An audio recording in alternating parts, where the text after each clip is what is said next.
ঘরের ভিতরে কত সমস্যা মুসলমানদের। কালকে হসপিটাল একটাতে মাগরিব পড়লাম, সমস্যার শেষ নাই। স্বামী স্ত্রীতে ঝগড়া, সন্তানে পিতামাতায় ঝগড়া, আছে না নাই? অশান্তির একটা দাবানল। কেন? তেলাওয়াত নাই, নামাজ নাই, জিকির নাই, আজকার নাই, আল্লাহর সাথে কোনো সম্পর্ক নাই। ঠিক না বাটি? অথচ আপনার রুটা সৃষ্টি করেছেন কে?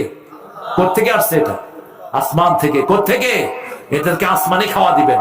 রু কিন্তু আটা রুটি খায় না, রু মাছ খায় না, রু ডাইল খায় না, গোস্ত খায় না। রু খায় কোরআন। রু খায় কি? রুয়ের খাওয়া হলো কোরআন তেলাওয়াত, পিতামাতার খেদমত, তাসবিহ, তাহলিল, মানুষের সাথে ভালো ব্যবহার করা, কারো জমির আইল না ঠেলা, মদ না খাওয়া, গাঁজা না খাওয়া। ঠিক না বেটি?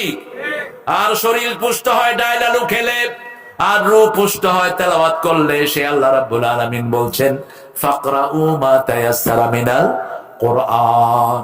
তুমি রহমান, তুমি মেহেরবান, অন্ধ গাহে না শুধু তোমারই গুণগান, বুঝেও বুঝে না তব শান। তুমি রহমান, তুমি মেহেরবান। 5 ওয়াক্ত নামাজ পড়বেন তো? দেখি কারা কারা পড়বেন, একটু কষ্ট করে হাত তুলে দেখি। বলেন, হে আল্লাহ, হে আল্লাহ, আপনার নামে কসম করছি জীবনে আর কোনদিন ফরজ নামাজ, ফরজ রোজা, ফরজ পর্দা ছেড়ে দেব না। আমিন ইয়া রাব্বাল আলামিন। হাতগুলো নামায়। 4 জনের উপর কসম হয়। প্রথম লানত হয়, প্রথম পিতামাতাকে যে লানত করে। দ্বিতীয়, যে কারো জমির আইল ঠেলে অথবা অন্যের জমি জোর করে নিয়ে যায়। মান গায়্যারা মানার আরদ, জমিনের নিশানা চেঞ্জ করে ফেলে। এরকম লোক আছে না নাই? কথা বলেন না কেন? যে আল্লাহ ছাড়া কারো নামে জবাই করে, তারপর লানত দেন কে? চতুর্থ, যে সুদ খায়। কি খায়? সুদ। আসেনি?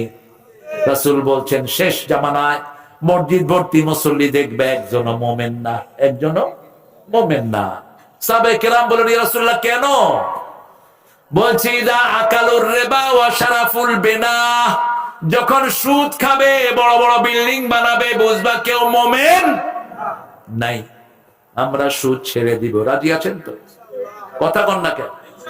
সুদের 100টা গুনাহ, 70টা গুনাহ। কয়টা? 70টা। সবচেয়ে ছোটটা হলো মাকে বিয়ে করা।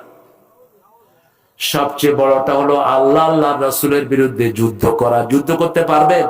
মশার সাথেই তো পারেন না। ডেঙ্গু দিছে, বাস শেষ। এক কামড় দিছে, রক্তের প্লাটিনাম নেমে আসছে 20,000। কোথায় 1.5 লাখ, 1,75,000 থাকতে হয়, এক কামড়ে রক্তের প্লাটিনাম নামছে কত? 20,000। শেষ। তবে গ্রামের লোকদেরকে কখনো ডেঙ্গু ধরে? ডেঙ্গু খায় শুধু ঘুষখোর, সুদখোর আর বড় বড় চোরদেরকে। আরো আসতে কোন? ঠিক। গ্রামের লোকেরা তো মশাই কামড় দেয়। গ্রামের লোকেরা সরল, মশাও সরল। আমি এক জায়গায় গিয়ে দেখি, ওই লোকটা কাঁচা দিছে। কাঁচা বলেন তো আপনারা? এই যে এমনি লুঙ্গি দেয় যে পিছনে, কাঁচা দিছে। আমি বললাম, ভাই তুমি কাঁচা দিছো কেন? কাঁচা খুলতেছে। কয়, হুজুর মশারি নাই তো, যাতে মশা লজ্জায় না কামড়ায়। কি সোজা সোজা দেখে। কইলাম, কামড়ায় নাই? কয়, না, শর্মে আসে নাই মশা। আসলেই গ্রামের মশা সরল, আর শহরের মশা দুষ্ট। এই মশার বাহিনী যদি আল্লাহ লাগিয়ে দেয়, বাঁচার কোনো উপায় নাই। আল্লাহর কাছে শুধু রহমত চাইতে হবে। কার কাছে? রহমত চাইতে হবে। আরেকজনের উপর রহম করলে আপনার উপর রহম করবেন কে? তবে প্রথম রহমত করতে হবে নিজের আত্মীয় স্বজনের উপর। টাকা পয়সা খেদমত নিজের আত্মীয়কে দিবেন, খুশি হবেন কে? অন্য মানুষকে না, কোন পীরকে না, কোন ওই বুজুর্গকে না। আবার নিকট আত্মীয়, আপন ভাই, আপন বোন, আপন আত্মীয়, আপন রক্তের সম্পর্ক, এদেরকে টাকা দেন। 2টা লাভ, দানের সওয়াব হবে, হায়াতও বেড়ে যাবে। রাসূল সাল্লাল্লাহু আলাইহি ওয়াসাল্লাম বলছেন, যারা আত্মীয়তার সম্পর্ক রক্ষা করে, আল্লাহ তাদের সাথে রহমতের সম্পর্ক জোড়া লাগিয়ে দেয়।